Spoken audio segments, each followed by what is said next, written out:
give unto the near of kin their rightful portion, as to the needy and the traveler of no fixed station. This will be best for those who seek God's very pleasure, and it is they who surely prosper.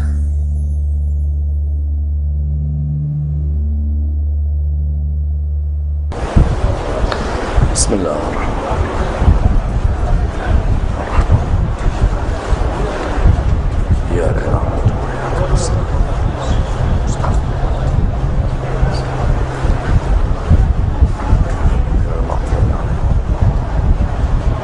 رحم الله من قرأ سورة الفاتحة.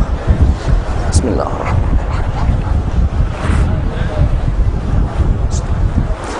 اهدنا الصراط المستقيم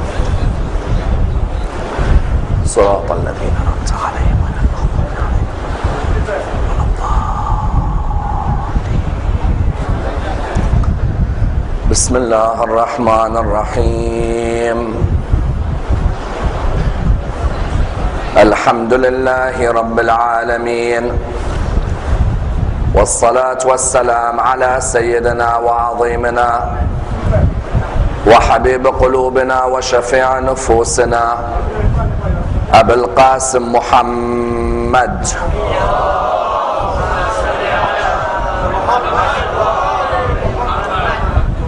وعلى أهل بيته الطيبين الطاهرين وأصحابه الغر الميامين. الحمد لله الذي جعلنا من المتمسكين بولاية سيدي ومولاي علي بن أبي طالب.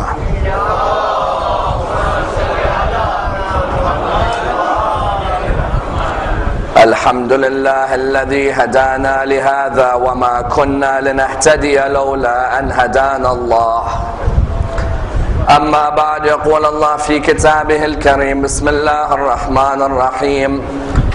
قل لا أسألكم عليه أجرا إلا المودة في القربى. The first of our loud salawat in honor of Rasulullah Muhammad sallallahu alayhi wa alihi wa sallam.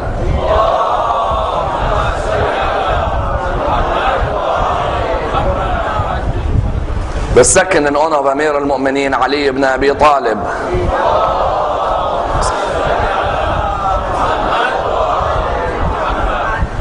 The third, with your loudest voices, in honor of the Imam of our time, Imam Sahib al-Asr wal-Zaman.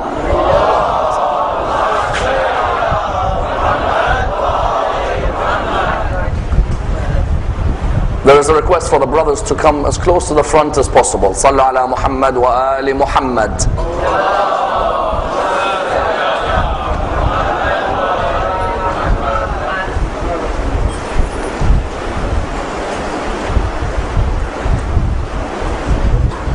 Respected scholars, brothers and sisters, Assalamu alaikum wa rahmatullah wa barakatuh. The Holy Prophet Muhammad sallallahu alayhi wa alihi wa sallam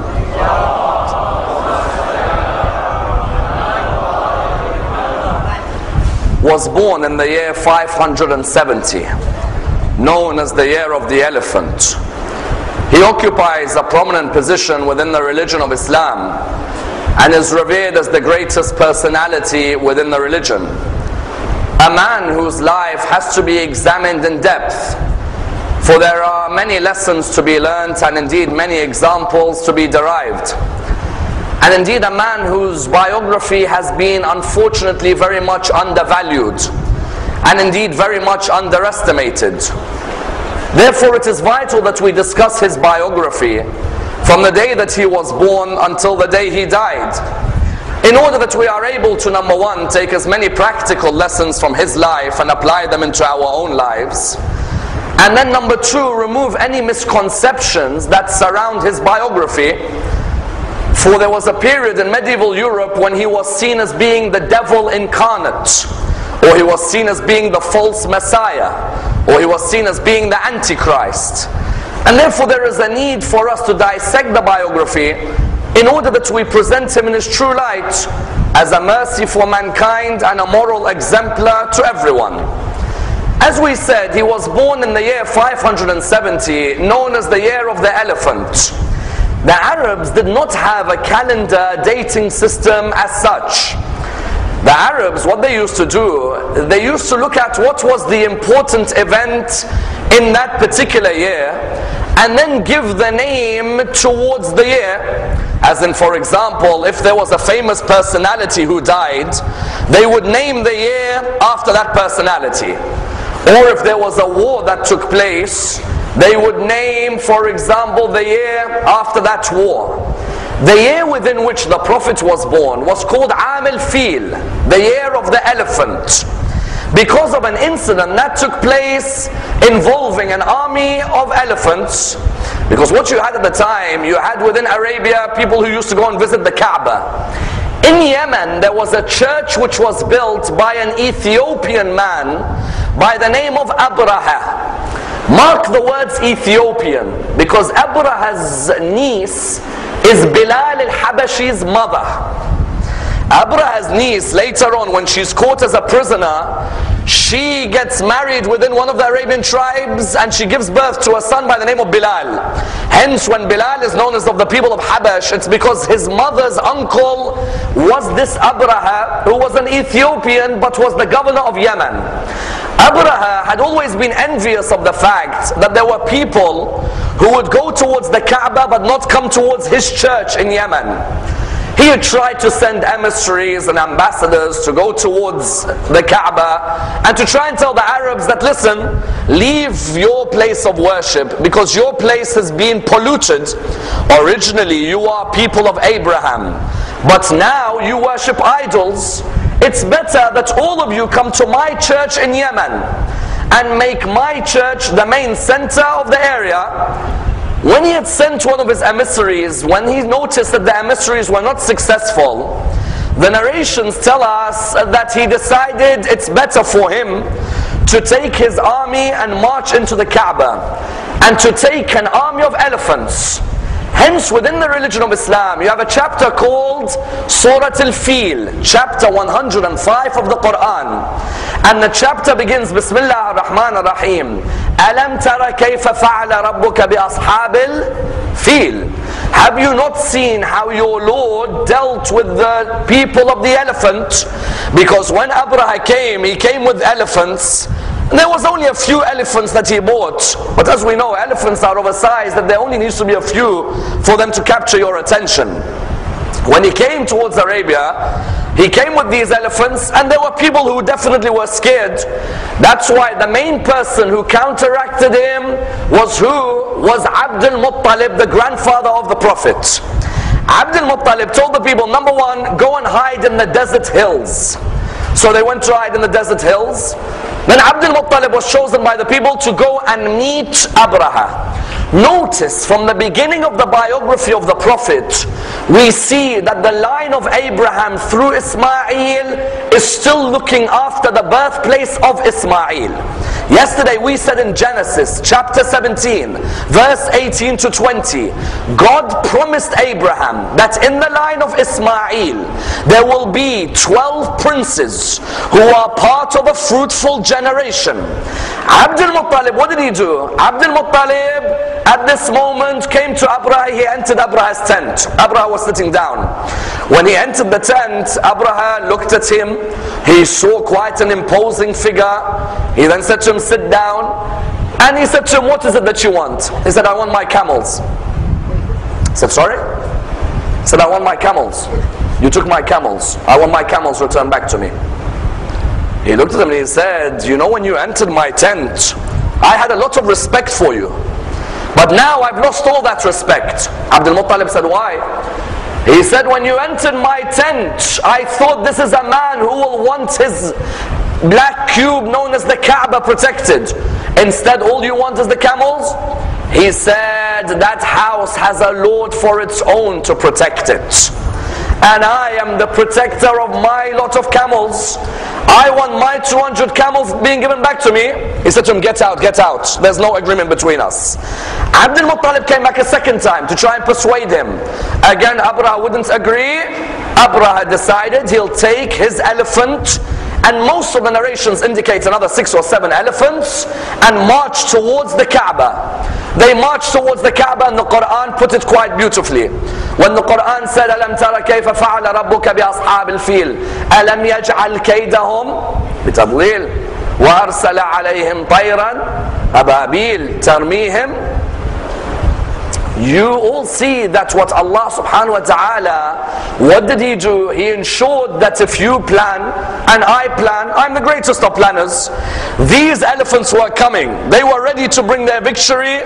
The narration stated very clearly that some birds with these stones pelted them until the opposition army was defeated. In other words, Rasulullah, the year that he was born, the Arabs hadn't begun the Hijrah calendar.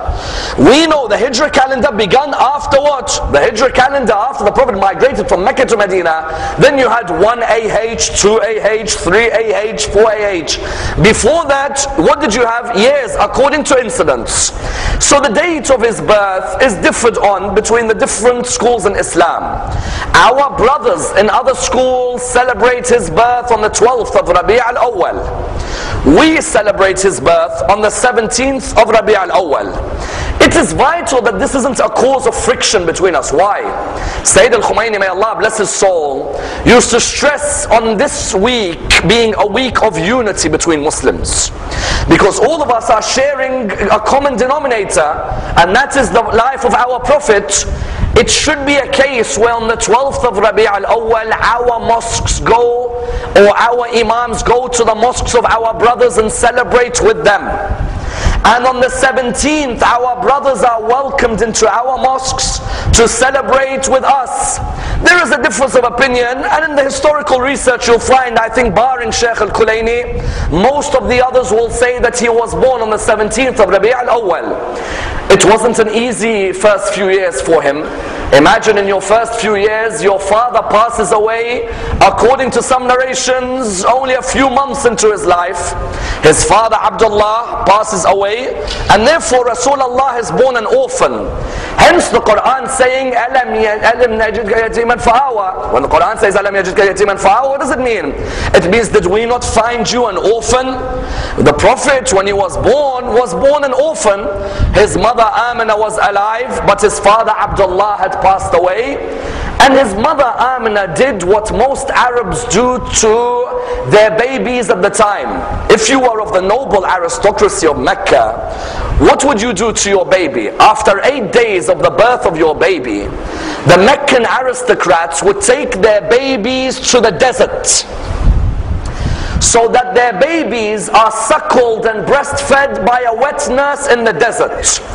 Someone asks why, as in Amina is his mother, why can't she suckle him? Why does she have to take him to the desert? There were a number of reasons the Arabs would take their babies to the deserts, and especially the aristocrats. If you were poor, it wasn't that easy. But if you were an aristocrat, you take your baby to the desert for a number of reasons. Number one, and please understand these reasons, because they have a major role on the upbringing and the psyche of the Prophet. The first reason, it allows you to grow up in an environment where you are independent and you are a free thinker for the first few years of your life. What do we mean? We mean in the desert there isn't buildings and there isn't all of these forests surrounding you and lots of humans and shops and markets and trade. In the desert it's open. You can sit there and look at the creation and reflect upon your own creation. Reflect upon your own meaning in life. Reflect upon your own role. The Arabs who would send their babies to have their first 8 or 10 years in the desert would want that baby to be living in a world where they grow up as a child who is not told what to think, but is rather shown how to think. First reason they take him there is that. The second reason is because Mecca's climate wasn't a healthy climate for children, both in terms of what they saw and what they breathed. Imagine you're a child growing up in a climate where you see baby girls being buried alive. Is that a good start to your life?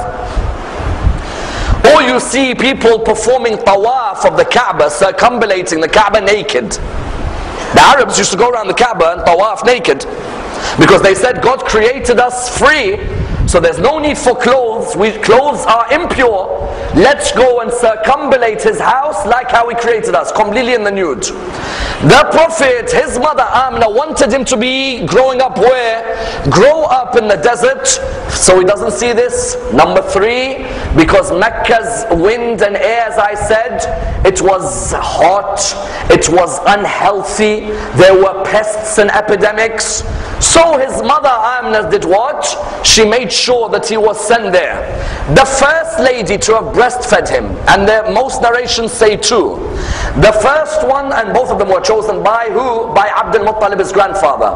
The first one to have breastfed him was Thuwayba, the servant of his uncle Abu Lahab. Remember Abu Lahab, before the Prophet announced his prophethood, used to love the Prophet, because he used to see him as his younger brother's son. Abdullah is Abu Lahab's younger brother, isn't he? So he used to see him as his younger brother's son. So first Amna asked Abdul Muttalib. Abdul Muttalib said Thuwayba. Thuwayba also suckled Hamza, because Rasulullah and Hamza's ages are very similar. And that's why when Rasulullah was one day told to marry Hamza's daughter, he said, we cannot, because in Islamic law we suckled from the same wet nurse. Then number 2, Abdul Muttalib chose who? He chose Halima Sa'diyah. Halima Sa'diyah was a pious, God-fearing lady. Abdul Muttalib chose her as the one who would suckle the Prophet. And she herself would say that I saw vast riches and goodness affect my life the moment I started to suckle the Prophet. Some narrations in Islamic history try and tell us that when the Prophet was with Halima, as a 2-year-old, he remembered. Mark the words, he remembered. It's quite interesting. As a 2-year-old, he remembered he was sitting down one day, 2 men came, opened his chest, gave him a heart transplant, because there was the black dot of shaitan on his heart, then put a new heart in, and that was the pure Muhammad after that day. We of course differ with this idea. As in, number 1, if I have the dot of shaitan, it's not on my physical heart. The dot of shaitan, is the meaning is meant to be on my nafs, isn't it? So I don't need a heart change. Number 2, the Prophet was born with this purity. He did not need people to come and open him up, have an operation, and then move on. For the Quran would later say, Alam nashrah laka sadrak. We are the ones who expanded that breast which was able to take in knowledge. Therefore, some narrations try to say Halima saw this in the Prophet. We differ with this. Halima twice went back to Amina, the mother of the Prophet, and said to him, do you want to take him back in Mecca? Amina twice replied back to her, oh Halima, keep him there, because I see diseases and epidemics which will affect him. And therefore some people ask the question, if God loves Muhammad so much, why let him have such a difficult beginning as an orphan? As in, why doesn't God allow him to have a natural beginning like everybody else, a father and a mother? When the Imam was asked this question, he replied, God wanted to ensure nobody protected and brought up Muhammad but himself. He wanted to oversee that the Prophet would not show obedience to anybody, even from his early life, except himself. Sometimes your parents may sway you one way or the other, even though his parents were loyal believers in God's message. The Imam said he wanted that God is the one who oversaw his development. Therefore you find from a young age, his father dies, then his mother dies, then after that what? After that his grandfather Abdul Muttalib looks after him, his grandfather dies within a couple of years, then he is brought up by his uncle Abu Talib. His uncle Abu Talib acts as the backbone not only to him but to the message of the religion of Islam. That uncle Abu Talib preferred his nephew even above his sons. And his wife Fatima bint Asad was exactly the same. His wife Fatima bint Asad, when the Prophet buried her, he said, this is my mother. This is the lady who preferred me above her sons. This is the lady who used to clothe me and wash me and look after me. And she is the one who nourished me. You notice that these were the two who looked after him. And that's why the Prophet from a young age, there is a certain question that is asked. What do we know about him before the age of 40? Because in a few moments, we'll look at him from after the age of 40. But before the age of 40, if you were to ask many Muslims, tell us about your Prophet before the age of 40, many are unaware of his biography. You notice that before the age of 40, when Abu Talib was bringing up, Abu Talib, the Prophet would latch onto him everywhere. To the extent that Abu Talib himself narrates, one day I was about to leave for Syria on a commercial expedition. The young Muhammad was only 12, he latched onto me as I was leaving. When he latched onto me, it hurt me that this my nephew is an orphan. Let me take him with me. The narration states that he took him towards Syria. On the way towards Syria, they walked past a monastery. The monk, when he sees these people coming, they say to him, we are coming here to reside for the night. The monk looks at them, what does he say? The monk says to Abu Talib, all of you can come and are welcome to eat what you want to eat. But Abu Talib, I want to ask you a question. He said, what is it? He said, you know that young man was walking alongside you. Bring him tomorrow with you as well. Abu Talib said, very well, I'll bring him tomorrow. The next day when Abu Talib came, he looked at him and he said to him, where's the young man? That young man who was walking alongside you? He said, my nephew. He said, yes. He said, he's just over there. He said, call him towards me. At the age of 12, and this is one of our proofs within Islamic theology, that from a young age he was already inspired with the knowledge of God and the knowledge of his mission. At the age of 40, it's not that he became a prophet, it's that he was now told to announce his prophethood. Before that he knew, because when that monk comes and he sees him, he says to him, in the name of Allah and Uzza. As soon as the Prophet heard this, he said to him, do not bring those names in front of me. Those are the most detested names to me. They were the idols of Quraysh. Then the monk said, I want to give you some sadaqah. He said, we do not accept sadaqah. Then he said to him, can I see the mark between your shoulders? He allowed him to see the mark between the shoulders. He looked at Abu Talib. He said, Abu Talib, if you did not know already, because Abu Talib is already knowing, if you did not know already, then know that this young man is what? Know that this young man is the prophet who Jesus spoke about and who Moses spoke about. And beware of the enemies that he's going to face. And he at that moment said to him, Abu Talib said, how did you know? He said, forget these signs. When you were walking and Muhammad was next to you, I saw every tree bow down after Muhammad left it. Therefore, what do you have? You have from a young age, at the age of 12. But even after the age of 12, there is this innate love for justice and removal of oppression. In which way? One of the greatest incidents in his young age was at the age of 20. And years later, he would always refer back to this. At the age of 20, he refers to when he joined and formed a group called Hilful Fudul.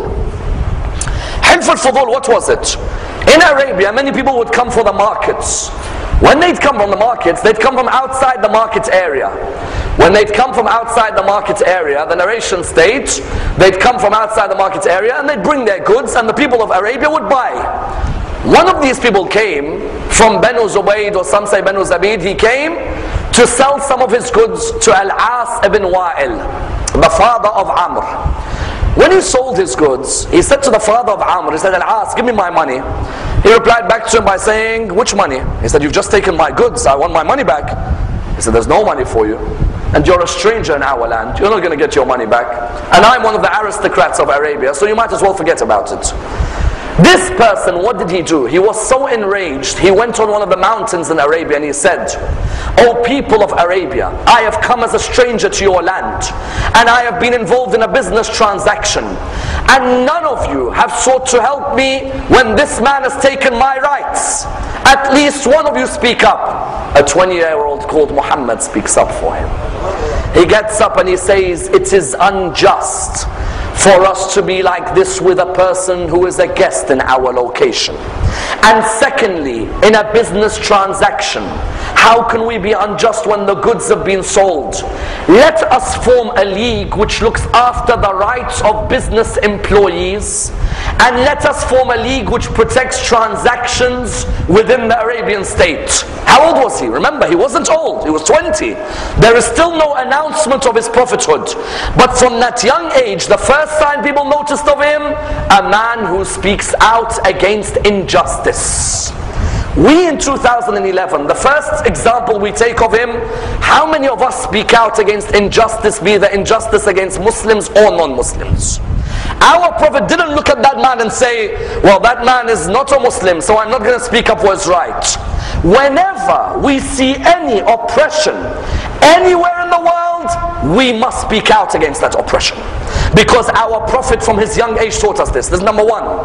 Number two, not only at the age of 20 did he achieve this, later on he achieved two attributes which the Arabs would honor him for. They gave him the title As-Sadiq and Al-Amin, the truthful and the trustworthy. Notice that the Arabs didn't know he was a prophet, nor did they receive any book from him, but they were concerned with his ethics as a human being. You know, when the Kaaba was affected by a flood, the Kaaba was damaged. They needed to put back Hajar al-Aswad. You know the black stone in the Kaaba? They needed to put back Hajar al-Aswad into the Kaaba. The Arabs had a fight with each other, and you know, unfortunately some of these Arabs were fighting a bit too easily. The Arabs had a fight with each other, and amongst the fights that they had was this one: who puts Hajar al-Aswad back in its position? One tribe said we should put it back, another says we should put it back, a third says we should put it back, a fourth says we. They said, okay, let's do this. The man who walks in next into this meeting, he will be the one who chooses which tribe puts it back. As soon as he walked in, they didn't say Muhammad has walked in. They said As-Sadiq Al-Amin has walked in. The focus wasn't on the name. The focus was on the morals of the man. Today in Islam, there is too much focus on names and not morals. When he began his mission, before he began, you can't just come out in front of people and say, people, I am a prophet, follow me. No. You need to have attributes where for 40 years no one can find a black dot on you. A human being has a funny way about themselves. Do you know what we do as humans? If you give us a white piece of paper and there's a black dot in the middle, and you ask us, what's on that paper? We'll say a black dot. None of us will focus on the white, will we? We love to focus on the dot. Even if there is so much white about someone's character, all we can remember is the black dot. Whereas the Prophet did not allow them to point at one black dot.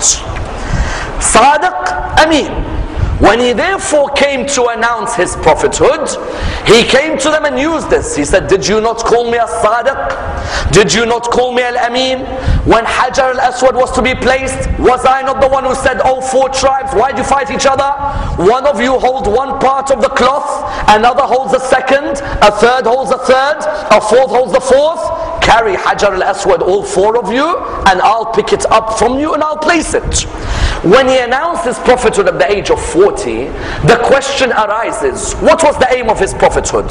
The aim was nothing more but allowing mankind to meditate and reflect on their existence, in order that after meditation and reflection, mankind not only had respect for themselves, but they had respect for other creations of God as well. That's it. We made our Prophet's religion complicated, whereas his mission from the beginning was a mission which was simple. Arabians were in Jahiliyyah. If any society is stagnant, it means it's a society which doesn't reflect. And when the human doesn't reflect, then he is the cause of a virus in his society. When the Prophet began his mission, did he begin by saying, all of you pray namaz right now? Did he say, all of you, Shahr Ramadan, fast, fast? All of you, keep a bed. All of you wear hijab. He began first by saying, mankind, reflect on your existence. Have an hour of reflection, it's greater than 70 years of dry worship. Today's Islam is too dogmatic.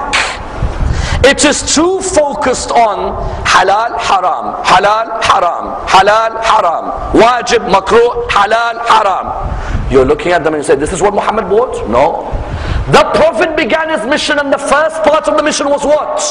A true human is one who is reflecting on their role in this world.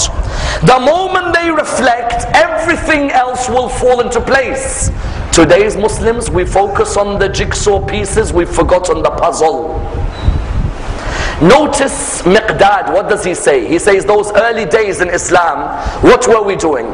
He says in those early days in Islam, I heard the Prophet through, for example, one hadith saying, I heard the Prophet saying an hour of reflection is greater than a year of worship. And then I heard Ibn Abbas say, the Prophet said, an hour of reflection is greater than 7 years of worship. Then I heard another companion say, an hour of reflection is greater than 70 years of worship. So I said, I'm going to go to the Prophet and ask him, how in one hadith are you telling the people an hour of reflection is greater than a year? In a second you're saying an hour of reflection is greater than 7 years of worship. In a third you're saying an hour of reflection is greater than 70 years of worship. When he told the Prophet said, Miqdad, come with me. Let's ask the first person. They asked the first person, how do you reflect? He said, I look at the creations of the heavens and the earth, and I think to myself, these cannot have come by an accident. The Prophet said, his 1 hour of reflection is greater than a year of worship. Then they went to the second. They said to him, how do you reflect? He replied by saying what? I think about the day of judgment and the questions I'm going to be asked about what I did in public, but what I did in private as well. Rasul said his 1 hour of worship is greater than 7 years of, his 1 hour is greater than 7 years of worship. Then he went to the third. How do you reflect? The third said, I'm going to be very frank with you. I think about hellfire and I get scared. His 1 hour of reflection is greater than 70 years of worship. Because the moment you think about that, it will make you change your ways quite quickly. The origin of the religion was what? The Prophet began first by saying, 1 hour of reflection in this religion is greater than 70 years of dry worship. You can fast and pray and fast and pray and fast and pray. But if you fast for 30 days in the year, but the other 335, you're not reflecting on your life, on your role, on your meaning, on your objectives, then you haven't understood the true message of the religion of Islam. Then after that, the moment you reflect on your creation, that you were one day insignificant, you weren't worth mentioning, you came from something where if you look at it you are disgusted, then you'll look around those around you and you'll say, if I am so low, then why am I so arrogant to those who are around me? That's why when he began his mission, first at the age of 40 he asked people to reflect on their existence. Then he said, now that you've reflected, the first area I want you to remove is the area of racism in your society. Why? Because he knew when the human reflects, there'll never be a racist human being. Because what am I? Yes, because I'm a certain color, I'm better than another human. No, we were both sons of Adam, created from dust. You found that the first part of his biography was he spoke out against racism of any type. As in, how did Bilal come to Islam? Bilal came to Islam when one day he saw Ammar ibn Yasir was captured. When Ammar ibn Yasir was captured, the early aristocrats of Quraysh looked at Ammar and they said to Ammar, oh Ammar, are you the one who's trying to come forward and you're trying to say that Muhammad's religion is the one we should follow? Ammar said yes. He said, explain to me Muhammad's religion. He replied by saying, the Prophet talks of one God, and that God is one who is merciful to his creation. He has given them free will, and that God has a day of judgment where he will judge us, but he will not judge us on our race. He'll judge us on our consciousness of his presence. Bilal was standing there, he was a slave. At that moment, Bilal, one of the people said, Bilal, torture Ammar. Bilal said no. He said, what? Bilal, you black slave, torture Ammar. He said, no. How dare you, Bilal? We brought you up, torture. He said, I have never heard of a message where there is a religion where a man with my skin complexion is protected, where a man of my skin complexion is honored. Notice here that Bilal, when he came towards Islam, it's because number one, there was the avenue of reflection by the Prophet. He allowed the religion to be intellectually spread, not emotionally. Intellectually there was a spread. When Bilal heard this, Bilal would later on, the Prophet would destroy any area of racism. How? He would come forward and say, when he reached Medina later on, the Prophet would come forward and say that I want someone to call for prayer. The people came forward and they said, who is it that you're going to call? He said, Bilal, go up and recite the adhan. In one step, he destroyed racism right from the beginning. Therefore, number one, racism, Rasulullah taught that is to be destroyed from the beginning of his message. Number two, not only do you respect people of different races, learn to respect people of different religions. Because in the early years of his prophethood, his companions were being tortured. So the Prophet came to Ja'far ibn Abu Talib, Ja'far the son of Abu Talib. He said to him, Ja'far, go to Abyssinia, leave with the companions. Ja'far said to him, where shall we go and why? He said, Ja'far, go to Abyssinia because you will meet a Christian priest. Notice the message. On the first level, he wants to remove racism. You respect other humans. Then number two, respect people of other religions. If their principles are the same as ours, then they are closer to us than people of our religion who are hypocrites with our principles. Ja'far goes to Abyssinia and he meets the Christian priest. Amr ibn al-As is alongside Ja'far. When Ja'far comes, the Abyssinian priest says to Amr ibn al-As, who are these people? Ja'far replies by saying what? He replies by saying, we are people who believe in all the prophets and the final prophet of God, who spoke about Jesus, son of Mary. When the priest heard this, he said, what does your book say about Jesus, son of Mary? He said, our book says that Jesus, son of Mary, was born from a virgin birth, and a chapter is named after his mother, Maryam. This Abyssinian priest, the Prophet could have easily said, but he's a Christian and they believe in crucifixion and we don't believe in crucifixion. No, he is a fellow believer in God and there is more in common between us than there are differences. Notice the attitude at the beginning of the religion. It wasn't an attitude like some Muslims today, where they don't look at another human being as a fellow member of humanity, rather they look at them as disbelievers. The early message was what? Number one, no racism. Number two, respect people of other religions, because those people have principles which we preach and understand. And that's why Ja'far, because of this, was allowed to stay in Abyssinia and build the early Muslim community in Africa. That was number two. Number three, in the early years in Mecca, he noticed, not only respect other humans, not only respect other religions, respect the other gender as human beings. Because these girls were being buried alive. The Prophet was noticing that these people had no morals. They were taking the girls and burying them alive. Even someone like Umar ibn al-Khattab himself narrates. Umar ibn al-Khattab narrates that in the days of Jahiliyyah, before Islam came, we used to bury our daughters alive. He says there are two things. One of them makes me cry and one of them makes me laugh. He said the one that makes me laugh is that we used to worship a god made out of dates. They made an idol made out of dates. You know dates which you eat? And he says we used to worship it, but when nobody's looking, we take a date and we eat it. By the end of worship, that god was dead. Then he says that used to make me laugh. Then he says there was an area which made me cry when I used to bury my daughter alive. Says my daughter held on to my beard as I was burying her, but I got the spade and I hit her and I buried her alive. Rasulullah, the Prophet, would notice, if I've come to this society, I first told them to reflect. They've begun to reflect. First, let them respect fellow nations and not be racist. Second, let them be tolerant of other religions. Thirdly, let them respect the role of the woman in society.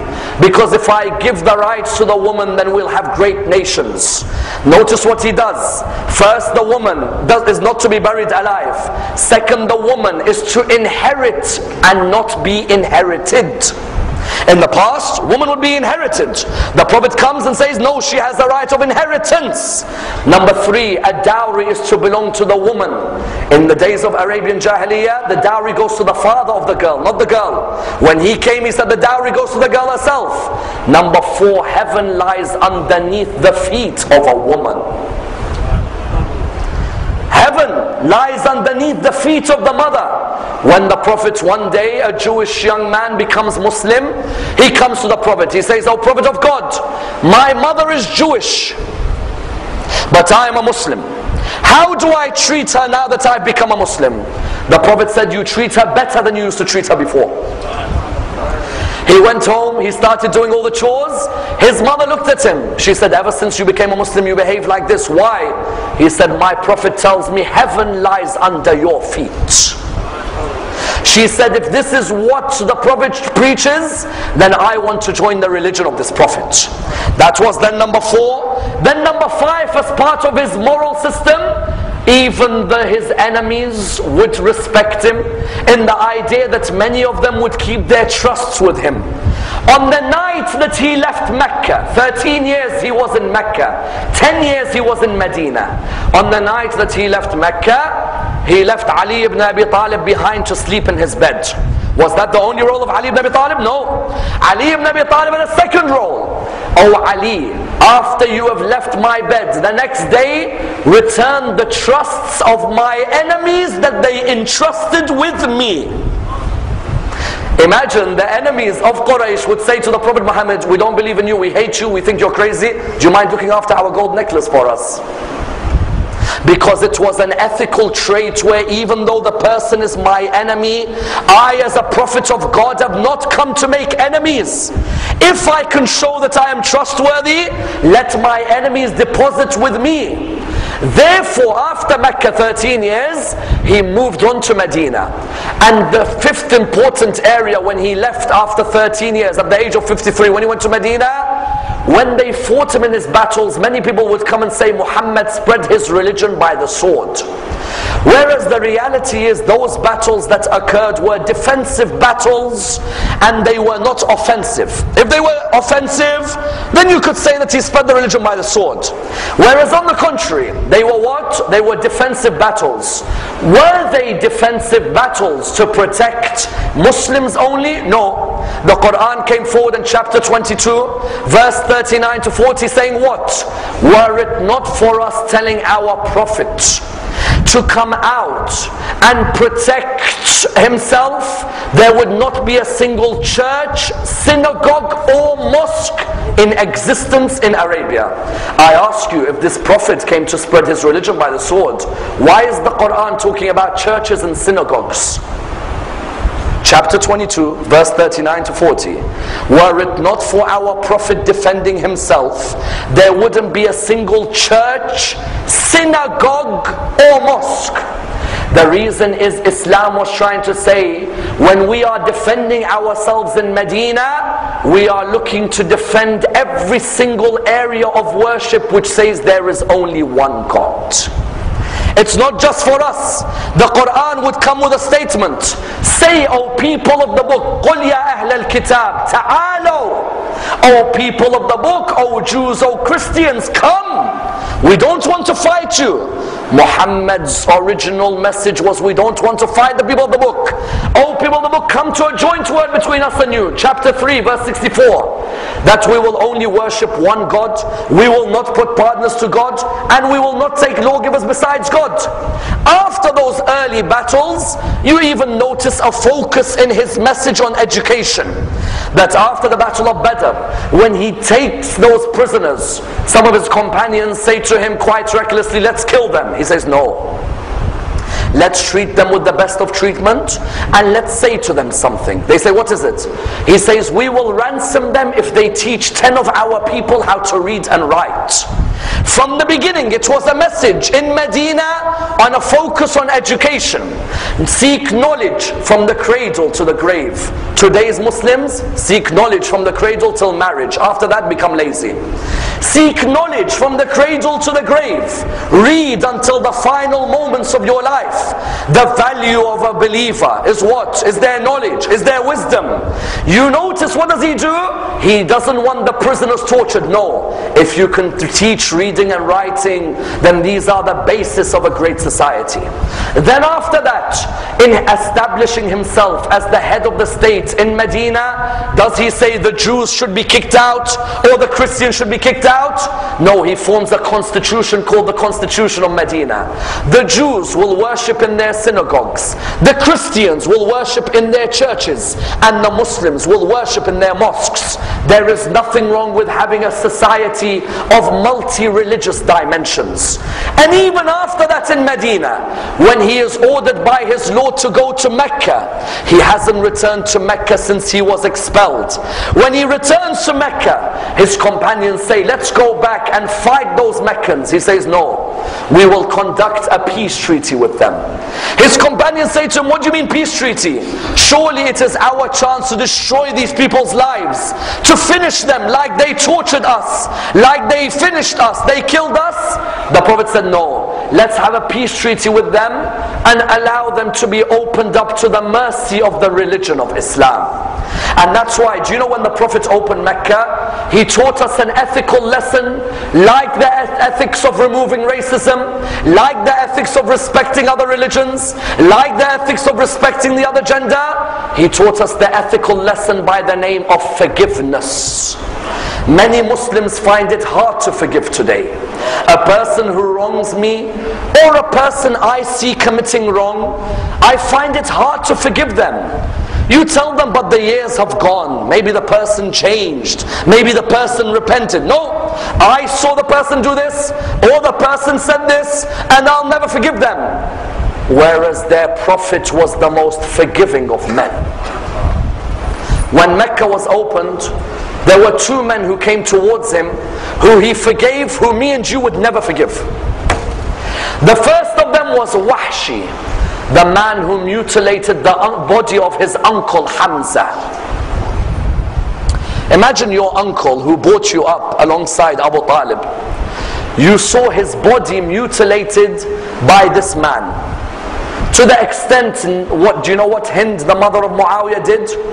She cut so many pieces of Hamza's body, she made a necklace for herself.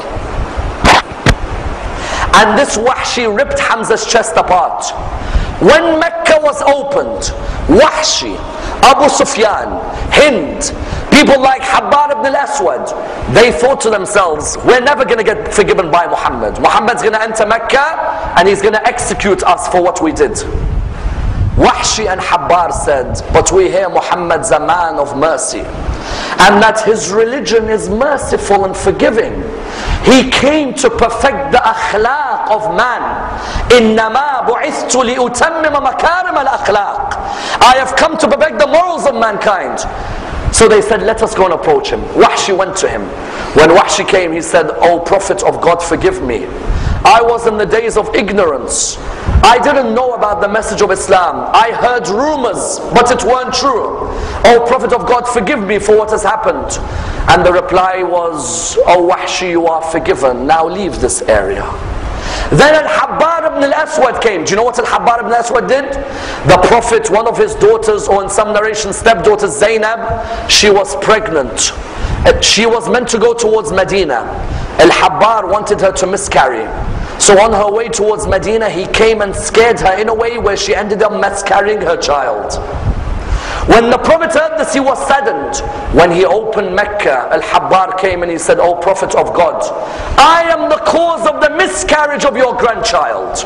I scared your daughter in a way where I caused her to miscarry her child, but I was ignorant. They deceived me about your behavior and your character. When I see you now, I see a man of morals. Please allow me to be forgiven. The Prophet, if it was me and you, and someone hurt us in this way, would we forgive them? Ask yourself as Muslims today, how forgiving are we of our brothers, our sisters, our aunties, our uncles, our grandparents, our cousins? Whereas our Prophet came and taught even this man who caused my daughter to miscarry, he told him, you are forgiven by Allah subhanahu wa ta'ala. Do not worry over what you have done.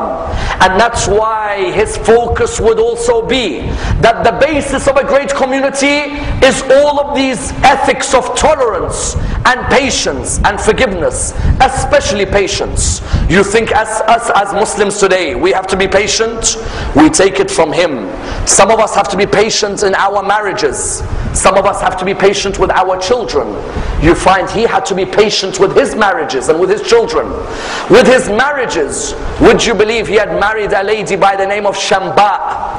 This Shamba, the narration says she was called Shamba, the daughter of Amr al-Ghaffariya. This Shamba, when she saw his son Ibrahim die, we know he had Qasim, Abdullah, Tahir and Ibrahim. You know, when she saw his son Ibrahim die, she was his wife. She saw his son die. She looked at him. She said, if you're really a prophet of God, God would not have caused your son to die. I'm leaving you. And she left.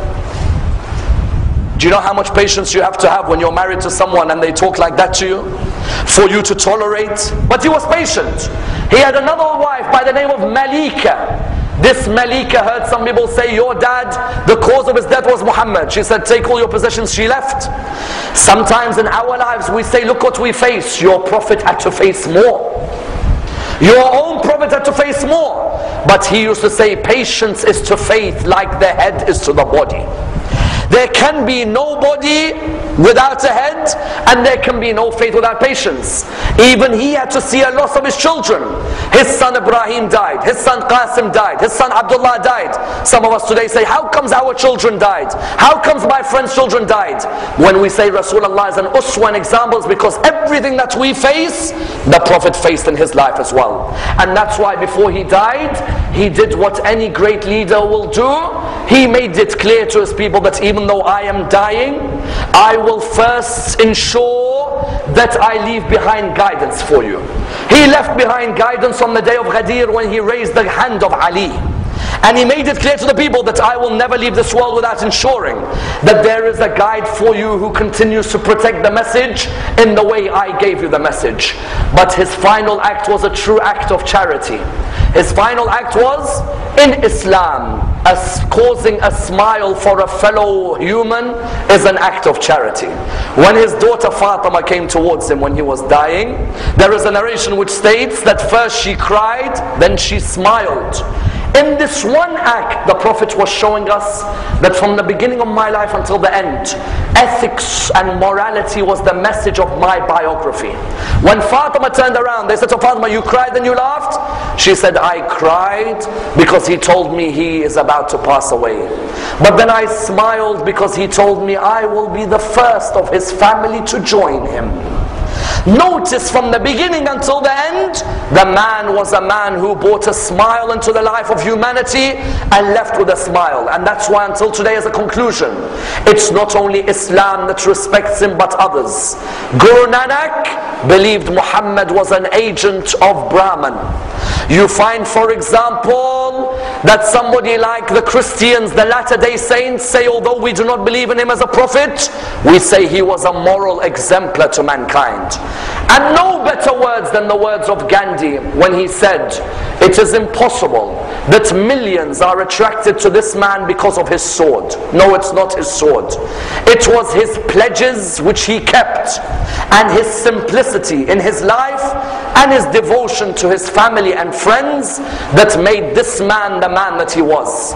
Gandhi then said, I was saddened when the second volume of his biography I finished reading, because I wished I had learnt more about this man, a man who there is none like, a man like Muhammad sallallahu alayhi wa sallam. Let us raise our hands and pray to Allah subhanahu wa ta'ala to raise us with Muhammad and Muhammad, to allow us to implement the lessons from his biography, and to allow us to receive his intercession in this world and the hereafter. Inshallah, tomorrow we will continue with the biography of Imam Ali ibn Abi Talib. Wassalamu alaikum wa rahmatullah wa barakatuh.